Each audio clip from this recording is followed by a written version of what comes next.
పాపము, అశాంతి, భయం, దిగులు, శ్రమ, వేదన, దొంగతనం, వ్యభిచారం, వ్యాధి, హత్యలు, త్రాగుడు, ఉగ్రవాదం, భయంకర సంఘటనలు, మరణం, నరకం.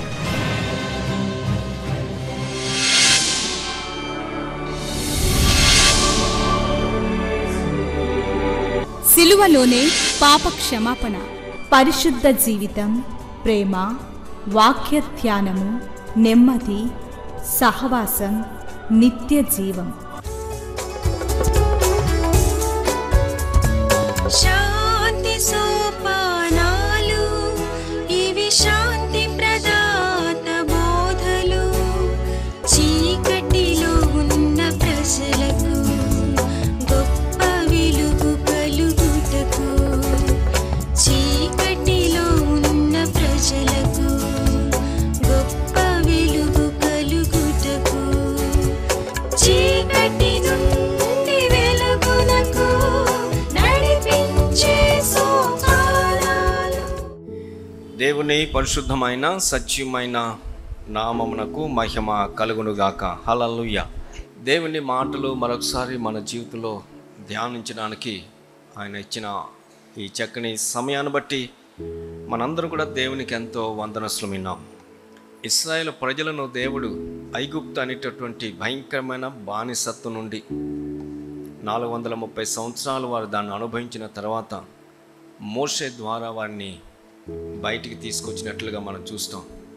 వారి కొరకు అరణ్య మార్గాన్ని ఏర్పాటు చేసి 40 దినాల ప్రయాణాన్ని, వారి యొక్క పోషణ బాధ్యతను దేవుడు తన భుజాల మీద వేసుకొని కాపాడుతూ నడిపిస్తూ వాగ్దాన దేశంలోనికి తీసుకుని వెళ్ళాలని దేవుడు ఎంతో ఆశపడ్డారు. కానీ వారిలో నుండి బయటకు వచ్చిన అనేక మంది ఆ వాగ్దాన దేశం ఇంకా చేరతారు అనే సమయానికి వారందరూ కూడా వారి అరణ్య జీవిత యాత్రలోనే వారి యొక్క జీవితాన్ని చాలించినట్లుగా మనం దేవుని వాక్యలో మనం చూస్తాం. కనుక దేవుడు ఏ ప్రజలనైతే ప్రేమించి వాగ్దానాన్ని ఇచ్చి వారిని బయటికి తీసుకొచ్చి పోషించి నడిపించారో వారు చేరలేకపోయినప్పటికీ వారికి పుట్టినటువంటి పిల్లలను ఉద్దేశించి దేవుడు వారికి ఇచ్చిన మొదటి ఆజ్ఞ ఏంటంటే నిబ్బరము కలిగి ధైర్యం. అంటే దేవుని సన్నిధిలో ఒక పవిత్రమైన దైవశక్తి, దైవ బలముతో నింపబడిన దేవుని చిత్తానుసారమైన ఒక ఆధ్యాత్మిక జీవితాన్ని జీవించాలి తప్పనిసరిగా మీరు. అప్పుడే ఈ యోర్దాను దాటి మీరు వాగ్దాన దేశాన్ని స్వతంత్రించుకుంటారన్నాడు. రెండవది, నేను నీకు ఆజ్ఞాపించిన ఆజ్ఞలన్నిటినీ నువ్వు తప్పనిసరిగా నెరవేర్చాలి. అంటే ఏది కూడా నాది కాదు అనుకోవడానికి లేదన్నమాట. దేవుడు మనకిచ్చిన ఆజ్ఞలను, కట్టడలను, అంటే దేవుని వాక్యాన్ని ఉన్నది ఉన్నట్లుగా మనము చదివి ఉన్నది ఉన్నట్లుగా గ్రహించి జీవితానికి అన్వయించుకొని దాని మూలముగా బ్రతికినప్పుడు మాత్రమే మనము మన ముందు ఉన్నటువంటి గురికి లేక గమ్యానికి, దేవుని యొక్క రాజ్యానికి చేరగలమని.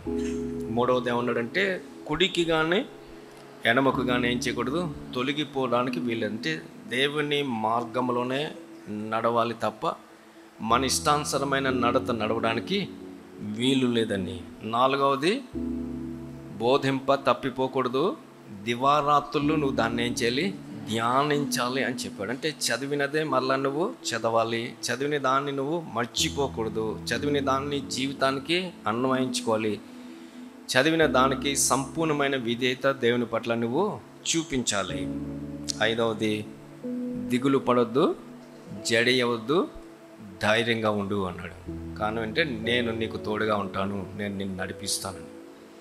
కనుక ఏ వాగ్దానాన్ని అయితే దేవుడు తన ప్రజల పట్ల చేసినప్పటికీ దానిని వారు స్వతంత్రించుకోలేక ఓడిపోయిన ప్రజలను వాళ్ళ మధ్య లేకపోయినా దేవుడు వాళ్ళకు పుట్టిన పిల్లలతో మాట్లాడుతున్నాడు. మీరైనా సరే ఆ వాగ్దానంలోకి మీరు ఏం చేయాలి, నేను తీసుకెళ్తాను, కానీ మీరు ఈ ఆజ్ఞలను మీరు ఏం చేయాలి, కట్టడాలను మీరు తప్పనిసరిగా పాటించాలి. కనుక క్రైస్తవ జీవితంలో మనం గమనించవలసింది లేక గ్రహించవలసింది ఏంటంటే, దేవుడు మనకిచ్చిన వాక్యం అంటే దేవుడే. ఆదియందు వాక్యముండును, వాక్యము దేవుని యొద్ద ఉండెను, వాక్యము దేవుడై ఉండెను. ఆ వాక్యమే కృపా సత్య సంపూర్ణుడిగా మన మధ్య నివసించడానికి వచ్చింది అని 14వ వచనంలో చెప్తాడు. కనుక వాక్యం అంటే దేవుడు మాట. అంటే దేవుడు ఏం చెప్తున్నాడో దాన్ని మనం వినాలి, దేవుడు ఏం చెప్తున్నాడో దాన్ని మనం చేయాలి, దేవుడు ఏం చెప్తున్నాడో దాన్ని మనం అన్వయించుకోవాలి. దేవుని వాక్యంలో ఉన్న జీవం, దేవుని వాక్యంలో ఉన్న శక్తిని మన వ్యక్తిగతమైన జీవితంలో ప్రతిదినం కూడా అనుభవిస్తూ వాక్యానుసారమైన ఒక భక్తి మనం చేసినప్పుడు మాత్రమే పరలోకము అనేది మన కొరకు కట్టబడింది అనేది మనకు అర్థం కాదు. అంతేకాని క్రైస్తవ జీవితం లేకపోతే సంఘ జీవితం లేక విశ్వాసగా ఏదో 4 దినాలు బ్రతికిన అందరికీ కూడా పరలోకం బైబిల్ చెప్పడం. ప్రభువా ప్రభువా అని పిలిచి ప్రతివాడు పరలోకంలోనికి ప్రవేశించడు, కానీ నా తండ్రి చిత్త ప్రకారం అంటే నా వాక్య ప్రకారంగా జీవించిన వాడు మాత్రమే పరలోకంలోనికి వస్తాడని యేసు ప్రభు భూలోకంలో ఉన్నప్పుడు స్పష్టంగా చెప్పాడు. కనుక ఎంతమంది ఐగుప్తులో నుండి వచ్చారు, ఎంతమంది వాగ్దాన భూమిలోనికి వెళ్ళడానికి సిద్ధపడ్డారు అనేది ఒకసారి మనం గమనించి తర్వాత మనం వాక్యంలోకి వెళ్దాం. దేవుడు ఇచ్చిన ఆజ్ఞలో నెరవేర్చిన వారికి దేవుడు ఇస్తున్నటువంటి వాగ్దానాల గురించి మనం ఈ వారం ధ్యానం చేయబోతున్నాం. మొట్టమొదటిగా మనం చూస్తే సంఖ్యాకాండము 1వ అధ్యాయము. అట్లు ఇశ్రాయేలీలలో తమ తమ పితరుల కుటుంబముల చొప్పున లెక్కింపబడిన వారందరూ అనగా 20 ఏండ్లు మొదలుకొని పైప్రాయము కలిగి సేనగా బయలు వెళ్ళిన ఇశ్రాయేలీలందరూ లెక్కింపబడి 6,03,550 మంది అయ్యి. వీళ్ళెవరండి? ఐగుప్తులో నుండి బయటకు వచ్చిన వారు.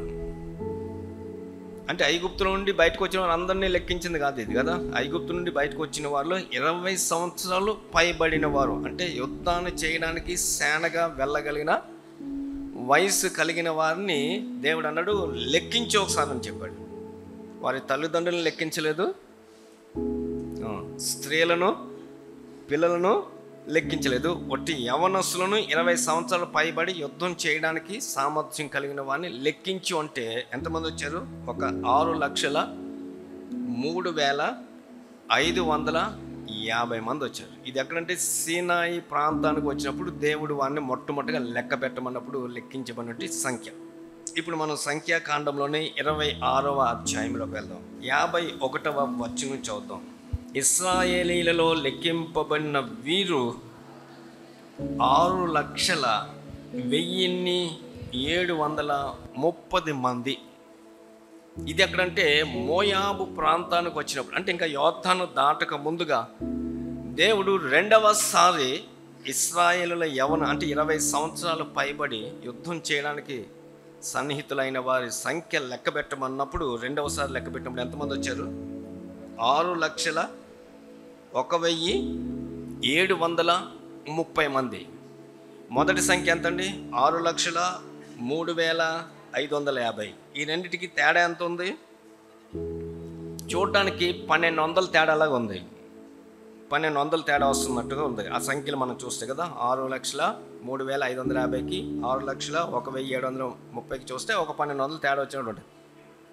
కానీ ఇంకా మనం చూద్దాం, 63 నుండి చూద్దాం. ఎరికో ప్రాంతమందలి యోర్దాను నొద్దనున్న మోయాబు మైదానంలో మోషేయు యాజకుడు ఎలియాజరును ఇశ్రాయేలుల జనసంఖ్య చేసినప్పుడు లెక్కింపబడిన వారు వీరు. మోషే అహరోనులు సీనాయి అరణ్యములో ఇశ్రాయేలీల సంఖ్యను చేసినప్పుడు లెక్కింపబడిన వారిలో ఒక్కడైనను వీరిలో ఉండలేదు. ఏలయనగా వారు నిశ్చయముగా అరణ్యములో చనిపోదురని యెహోవా వారిని గూర్చి సెలవిచ్చాను. యెఫున్నె కుమారుడైన కాలేబును, నూను కుమారుడైన యెహోషువయు తప్ప వారిలో ఒక్కడైనను మిగిలి ఉండలేదు. ఇది ఎక్కడ సంఖ్య లెక్కించబడినప్పుడంట? మోయాబు మైదానం దగ్గరికి వచ్చినప్పుడు, అంటే ఇంకా యోర్దాను దాటక ముందుగా. యోర్దాను దాటితే ఏముంది? వాళ్ళకి వాగ్దాన దేశం ఉంది. అక్కడ సంఖ్యను లెక్క పెట్టమన్నప్పుడు లెక్క పెట్టినప్పుడు ఎంతమంది వచ్చారు? 6,01,730 మంది వచ్చారు. కానీ ఇక్కడ రాయబడిన మాట అంటే సీనాయి అరణ్యములో ఐగుప్తులో నుండి బయటకు వచ్చిన వెంటనే లెక్క పెట్టిన సంఖ్యలో ఉన్న 6,03,540 మంది లేరు. 550లో 2 మాత్రమే ఉన్నారు. ఎవరున్నారు? కాలేబు, యెహోషువ. అంటే ఎంతమంది చనిపోయారన్నమాట? 6,03,548 మంది చచ్చిపోయారు. అంటే సీనాయి అరణ్యంలో దేవుడు లెక్క పెట్టమన్నప్పుడు చెప్పారు. వాళ్ళ తల్లిదండ్రులు చనిపోయారు, యవనస్తులుగా బయటకు వచ్చినా వీళ్ళు చనిపోయారు. ఇప్పుడు లెక్క పెట్టిన సంఖ్యలో వాళ్ళే ఎవరు లేరంట. వీళ్ళు ఎవరమంటే ఇప్పుడు వాళ్ళకు పుట్టిన పిల్లలు వీళ్ళు. ఎవరికి? సీనాయి దగ్గర లెక్కించబడి దరిదాపు యోర్దాను వరకు రావాల్సిన వారు మధ్యలో అరణ్యంలోనే ఏమైపోయారు? రాలిపోయిన వారికి పుట్టిన పిల్లలు వీళ్ళు. అంటే వాగ్దాన దేశానికి చేరుకున్న వాళ్ళు ఎంతమంది మాట? ఇప్పుడు 6 లక్షల కాలబలానికి 2 మాత్రమే అని చాలా స్పష్టంగా ఉంది. వాళ్ళు ఎవరికి బ్రతకలేదని ఉంది సీనాయిలో, అందరూ చనిపోయారు. ఇప్పుడు ఈ 6,01,730 ఎవరంటే వారికి పుట్టిన పిల్లలు. ఏ కారణం? దేవుడు వారి గురించి ఒక మాట చెప్పాడంట. ఏమని చెప్పాడంటే వారు నిశ్చయముగా అరణ్యములో చనిపోదురు. కానీ వారి గురించి చెప్పని మాట అంటే ఐగుప్తులోంచి బయటికి తీసుకొచ్చుకోండి. మోషే, నీవు వీళ్ళని పాలు దేని దేశానికి నువ్వేం చేయాలి? తీసుకుని వెళ్ళాలి అన్నాడు. అంటే దేవుడు వాళ్ళకి వాగ్దానం చేశాడా లేదా? చేశాడు. కానీ ఎందుకు వారు అరణ్యంలో చనిపోయారు మరి? అంటే దేవుడు వారికి ఇచ్చిన ఆజ్ఞలను కట్టడలను వాళ్ళు ఏం చేశారన్నమాట? నిర్లక్ష్యం చేశారు. దేవునిని కానీ, దేవుని మాటను కానీ, దేవుని యొక్క సన్నిధిని కానీ వాళ్ళు ఏం చేయలేమట? నిర్లక్ష్యం చేశారు. అందుకని దేవుడు ఏమన్నారు? వారందరూ అరణ్యంలోనే చనిపోతారు. అందుకని ఒక రోజు ప్రయాణాన్ని దేవుడు ఏం చేశాడంటే 1 సంవత్సరానికి మార్చి 40 సంవత్సరాలు వాళ్ళు సీనాయి పర్వతం చుట్టూ తిరిగి 6,03,548 మంది ఆ బ్యాచ్లో ఉన్న వాళ్ళందరూ చనిపోయిగా యెహోషువ, కాలేబులు వాళ్ళకి పుట్టిన పిల్లలతో కలిపి 6,01,730 మందికి దేవుడు ఇప్పుడు అంటున్నాడు, ఆజ్ఞ ఇస్తూ ఉన్నాడు. మీ పితరులు ఏం చేశారు? నా ఆజ్ఞలను పాటించలేదు, నా వాక్యాన్ని వాళ్ళు ఏం చేయలేదు? గైకొనలేదు, నా సన్నిధిని వాళ్ళు ఏం చేయలేదు? గమనించలేదు, లేక పట్టించుకోలేదు. కనుక వాళ్ళెవ్వరూ నా వాగ్దానంలోనికి ప్రవేశించడానికి నేను ఏం చేయలేదు? ఇష్టపడలేదు. కనుక వారందరూ అరణ్యంలోనే ఏమైపోయారు? చనిపోతారు అని చెప్పాడు కాబట్టి చనిపోయాడు. కనుక వాగ్దానము పొందడం, వాగ్దానం సంపాదించడం ఒక ఎత్తు అయితే, పొందిన వాగ్దానాన్ని స్వతంత్రించుకోవడం మరొక ఎత్తు. ఐగుప్తు నుండి వచ్చిన దరిదాపు 20 లేక 30 లక్షల మందికి కూడా దేవుడు చేసిన వాగ్దానం ఏంటంటే, పాలు తేనెలు ప్రవహించే దేశంలోనికి నేను మిమ్మల్ని తీసుకెళ్తాను. కారణం ఏంటి? అబ్రహాముకి చెప్పాడు ఆ మాట. అబ్రహాముకి చెప్పిన మాటను బట్టి తీసుకుని వెళ్తున్నాడు. కానీ వారు చేరలేదు. కారణం ఏంటంటే దేవుని యొక్క ఆజ్ఞలు వారు ఏం చేశారు? మీరారు. అందుకని దేవుడు ఆ చేరనటువంటి, ఓడిపోయినటువంటి, దేవుని ఉగ్రతకు పాత్రలైపోయినటువంటి జనాంగాన్ని చూపించి ఒక కొత్త జనాంగాన్ని పుట్టించి దేవుడు అన్నాడు, మిమ్మల్ని నేను అక్కడ తీసుకుని వెళ్తాను. ఇప్పుడు ఈ ఆజ్ఞలు కట్టడాలు మీరు ఏం చేయాలి? తప్పనిసరిగా పాటించండి అని చెప్పాడు. ఆజ్ఞలు చూసాం మనం. ఈ వారం మనం దేవుడు వారికి ఇచ్చిన వాగ్దానాన్ని మనం చూద్దాం. చూడండి, 5వ వచనంలో దేవుడు అంటున్నాడు, నీవు బ్రతుకు దినములన్నిటను ఏ మనుష్యుడును నీ ఎదుట నిలవలేక ఉండును. చూడండి, దేవుడు ఇస్తున్న వాగ్దానం ఎవరికి? యోర్దాను దాటి కానానులోకి వెళ్ళాలనుకుంటున్న జనాంగానికి. నీవు బ్రతుకు దినములన్నిటను ఏ మనుష్యుడు నీ ఎదుట నిలవజాలడు. అంటే దాని అర్థం ఏంటంటే, నీ జీవితంలో నీకు ఏది కూడా అడ్డుగా లేకుండా నేను చేస్తాను అంటున్నాడు. నీకు వ్యతిరేకంగా పనిచేసే శక్తులన్నిటినీ నేను ఏం చేస్తాను? ఓడిస్తాను, లేక తప్పిస్తాను నీ కొరకు అని దేవుడు తన ప్రజలకు ఏం చేస్తున్నాడు? వాగ్దానం చేస్తున్నాడు. ఎప్పుడు వాగ్దానం అంటే మన వాగ్దానాలు తీసుకుంటారు మీరు అందరూ కూడా. ఎప్పుడు తీసుకుంటారు ఆ వాగ్దానం? ఈ సంవత్సరంకే. మళ్ళీ 25 రాత్రి వచ్చేటికి 31 ఏం చేస్తారు? ఇంకో దానికోసం ప్రాకులాడుతూ ఉంటారు, ఆతరపడిపోతూ ఉంటారు కదా. కానీ ఇక్కడ ఏమంటున్నాడు దేవుడు? వాగ్దానం ఎప్పుడు ఇస్తాడు? నీవు బ్రతుకు దినములన్నిట. అంటే వారు ముందు కొంతమంది వారి దినాలను ఏం చేసుకున్నారు? వ్యర్థం చేసుకున్నారు. దేవుడు వారికి ఇచ్చిన ఆయుష్ని వాళ్ళు ఏం చేసుకున్నారు? పాడు చేసుకున్నారు. కనుక ఇప్పుడు ఈ ప్రజలకు చెప్తున్నాడు, వాళ్ళకి పుట్టిన పిల్లకన్నాడు, నీవు బ్రతుకు దినములన్నిట. అంటే దాని అర్థం ఏంటమంట, నీవు ఈ భూమి మీద బ్రతికే ప్రతి దినము ప్రతి గడియ నీవు నా కట్టడలను ఆజ్ఞలను ఏం చేయాలన్నమాట, పాటించాలి. నా సన్నిధిని నువ్వేం చేయాలన్నమాట, గణపరచాలి. నా వాక్యాన్ని నువ్వేం చేయాలి, శ్రద్ధగా చదివి అన్వయించుకొని బ్రతకాలి అని దేవుడు వారికి ఒక వాగ్దానం ఇస్తున్నాడంటే, నీవు బ్రతుకు దినములన్నిటిను. కనుక భక్తి అనేది ఏదో ఒక దినానికి, ఏదో ఒక స్థలానికి, ఏదో ఒక సమయానికి మనం పరిమితి చేసేది కాదు. భక్తి ఎప్పటివరకు చేయాలన్నమాటండి చెప్పండి. మనం ఈ భూమి మీద బ్రతికిన దినములన్నీ చేయాలన్నమాట, అంతే. వాళ్ళు అలా చేయలేదు కదా. వాళ్ళ శ్రమలో ఉన్నప్పుడు, బాధలో ఉన్నప్పుడు మూలిగారు, దేవునికి మొర పెట్టారు. దేవుడు వారి ప్రార్థన విని అద్భుతమైన రీతిగా బయటికి తీసుకొస్తే ఆ దేవుడిని ఏం చేశారు, వారు మరిచిరి, నిర్లక్ష్య పెట్టారు. అందుకని అరణ్యంలోనే ఏమైపోయిందన్నమాట, రాలిపోయారు. కనుక మనమైనా అంతే. దేవుని కృప ద్వారా రక్షించబడిన తర్వాత భక్తి అనే దానిని ఈ భూమి మీద ప్రతి దినము, ప్రతి గడియ, ప్రతి సందర్భంలో మన అంతరంగ జీవితంలో, బహిరంగ జీవితంలో మనము ఏం చేయాలన్నమాట, దాన్ని ఆచరించవలసిన వారమై ఉన్నామాట, నెరవేర్చవలసిన వారమై ఉన్నామాట. అంతేగాని ఏదో ఒక రోజుకి, ఏదో ఒక స్థలానికి, ఏదో ఒక సమయానికి మనం ఏం చేయకూడదు చెప్పండి, పరిమితి చేయకూడదు. అలాంటి భక్తి మనం చేయడం నేర్చుకుంటే దేవుడు అంటున్నాడు, నీవు బ్రతుకు దినములన్నిట, ఒక రోజు కాదు, ఒక నెల కాదు, లేక ఒక సంవత్సరం కాదు, నీవు ఈ భూమి మీద బ్రతికే దినములన్నిట ఏ మనుష్యుడు అంటే నీకు వ్యతిరేకంగా పనిచేసే ఏది కూడా నీ ముందు నిలబడడానికి వీలేదు అంటున్నాడు ఆయన. హల్లెలూయా! ఎంత గొప్ప వాగ్దానం దేవుడు తన పనులకు ఇస్తున్నాడు. మనకు వ్యతిరేకంగా పోరాడే ప్రతి పరిస్థితిలో కూడా దేవుడు ఏం చేస్తానంటున్నాడండి, సహాయం చేస్తానంటున్నాడు. ఎప్పుడు? బ్రతికిన దినాలన్నీ కూడా దేవుని ఆజ్ఞలను, కట్టడలను, ఆయన సన్నిధిని, ఆయన యొక్క వాక్యానికి ఇవ్వవలసిన విలువను, ప్రాధాన్యతను, స్థానాన్ని మనం ఇచ్చినప్పుడు మాత్రమే. ఒకసారి ఆలోచిద్దాం, మనం దేవుని సన్నిధికి ఇస్తున్న విలువేంటి, దేవుని వాక్యానికి ఇచ్చినటువంటి విలువేంటి, దేవుని వల్ల మనం చూపుతున్నటువంటి గౌరవం ఎంత, ఇవన్నీ ఒకసారి మనం అంచనా వేసుకుంటే మనకే అర్థమవుతుంది మన భక్తి ఎలా ఉన్నది అనేది. దేవాన్ని ఇవంటే నాకు ఎంతో ప్రేమ అని చాలా చులకనగా మనం మాట్లాడొచ్చేమో, కానీ నిజంగా దేవుడు అంటే మనకు ప్రేమ ఉంటే ఆయన పట్ల మన భక్తి ఎలా ఉంటుంది. దేవుడు అంటే నాకు భయము అని మనం చెప్పవచ్చు ఒకవేళ, కానీ దేవుని ఎలా భయం ఉంటే మనుషులు ఎలా ఉంటారు? ఇశ్రాయేలు కూడా దేవుడు అంటే ప్రేమ అని, దేవుడు అంటే భయం అన్నారు, కానీ కానాన్ చేరలేకపోయారు వాళ్ళు.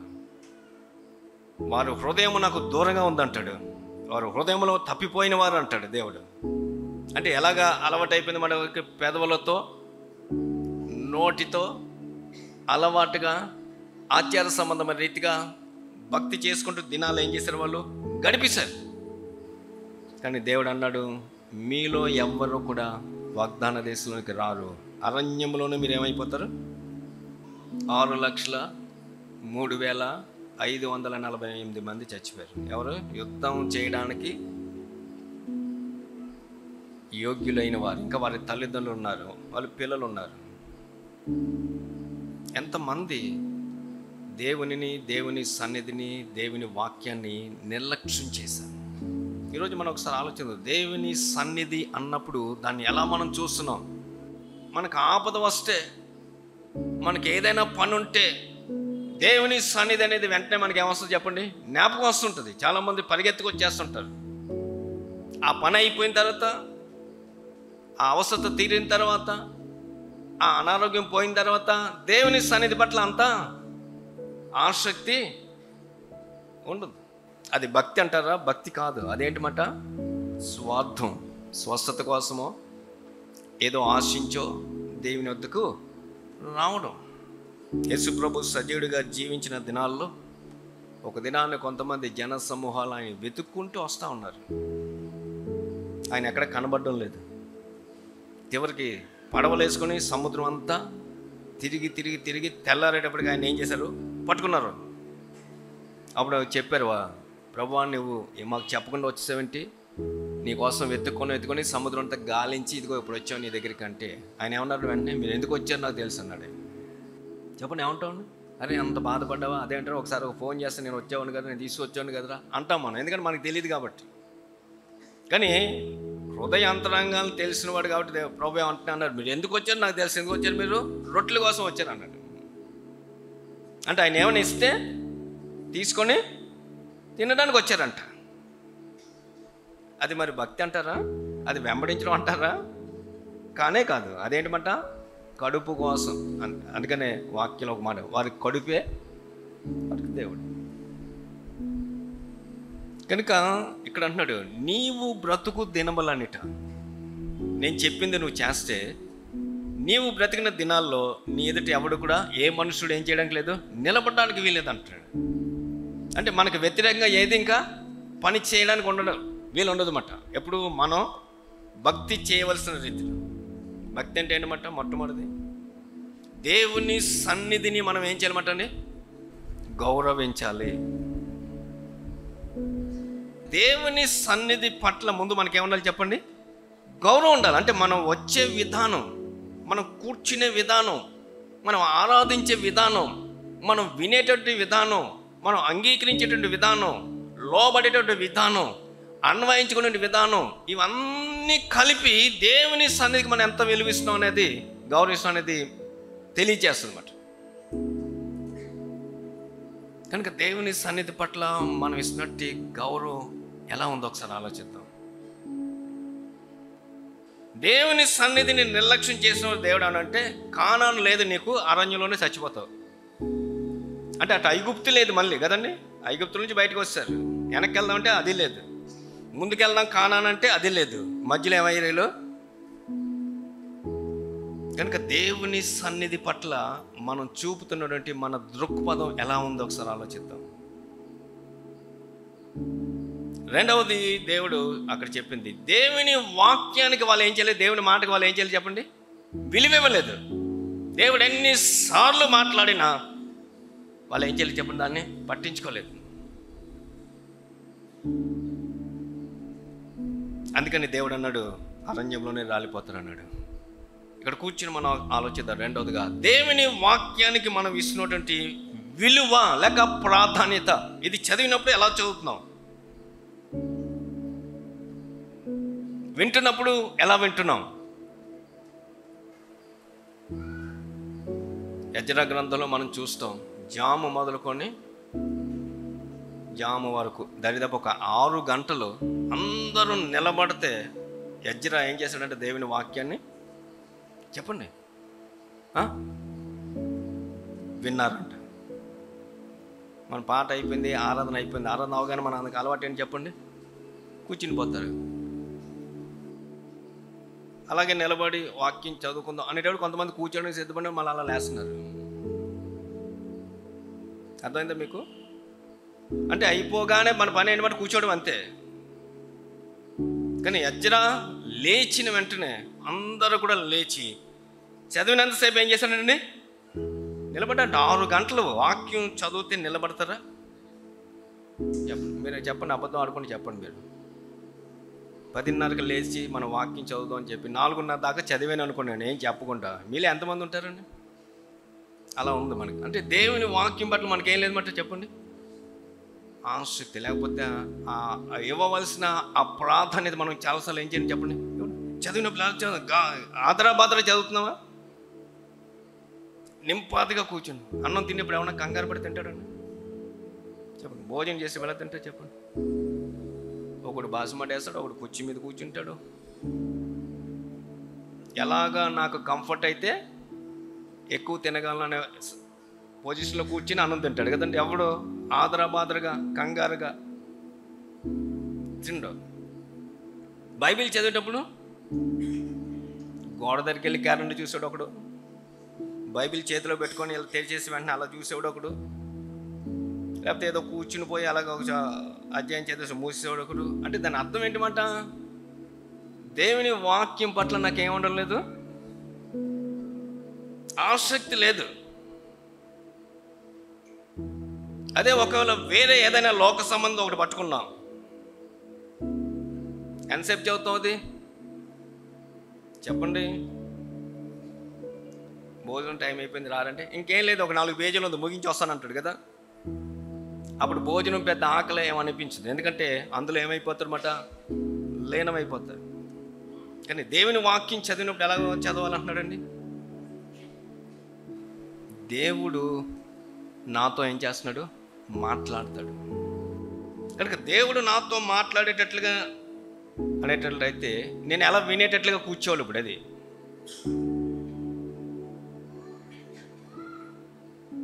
దేవుడు నాతో మాట్లాడతాడనే విధానంలో బైబిల్ చదివితే ఎంతసేపు చదువుతాం? మాట్లాడే వరకు చదువుతాం, అంతే కదా. ఒక వ్యక్తి దగ్గరికి వెళ్ళామంటే, కలుసుకున్నామంటే ఆ వ్యక్తి మనతో మాట్లాడే వరకు ఏం చేస్తాం చెప్పండి, కనిపెడతాం కదా. కనుక అలాగ దేవుని వాక్యానికి ఇవ్వాల్సిన విలువ, స్థానాన్ని, ప్రాధాన్యతను మన జీవితంలో ఇస్తూ ఉన్నామా? దేవుడు చదవమన్న రీతిలో మనం చదువుతూ ఉన్నామా? లేకపోతే ఏదో మనం ఇది కూడా ఒక అలవాటుగా, ఏదో ఒక చిన్న పని చేసేది, పనుల్లో ఒక పనిగా చదువుకుంటూ మూసేసుకుంటూ మనకి స్వార్థంగా కావలిస్తే చదువుకుంటూ లేకపోతే మూసేయడం, అలాగే మనం చూస్తున్నాం ఈ వాక్యాన్ని.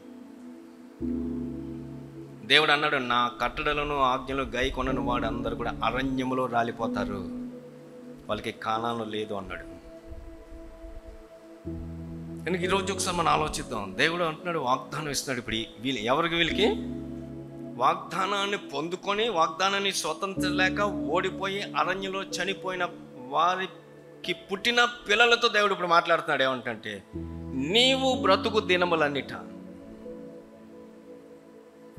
నా కట్టడలను, నా ఆజ్ఞలను నువ్వు అనుసరిస్తే, నేను చెప్పిన మాట నువ్వు వింటే, నా సన్నిధిని నువ్వు గౌరవిస్తే, నీవు బ్రతుకు దినములన్నిటను ఏ మనుష్యుడు నీ ఎదుట ఏం చేయడు, నిలవజాలడు. హల్లెలూయా. మనం ఏం చేస్తామంటే కంగారు పడిపోయి, ఇంకా టైం అయిపోతుంది, నేను వెళ్ళిపోతున్నాను బాబు, నువ్వు వెనక వస్తావో తెలియదు, ముందు వస్తావో తెలియదు, కానీ నా పని అయిపోవాలి. చూడండి దేవుడు ఎంత లోకం అయిపోయాడు మనకి. ఆయన ఒకరికి కనిపెట్టడం లేదు, ఆయన కోసం నిలబడడం లేదు, ఆయన గౌరవం లేదు, ఆయన మాట అంటే విలువ లేకుండా వెనకో ముందు రా, నా పని మటుకు అయిపోవాలంటే అంటే అసలు ఎవరితో మాట్లాడుతున్నాం, ఏం మాట్లాడుతున్నాం కూడా మనకు అర్థం కానటువంటి ఒక అజ్ఞానంలో ఉంటున్నమాట.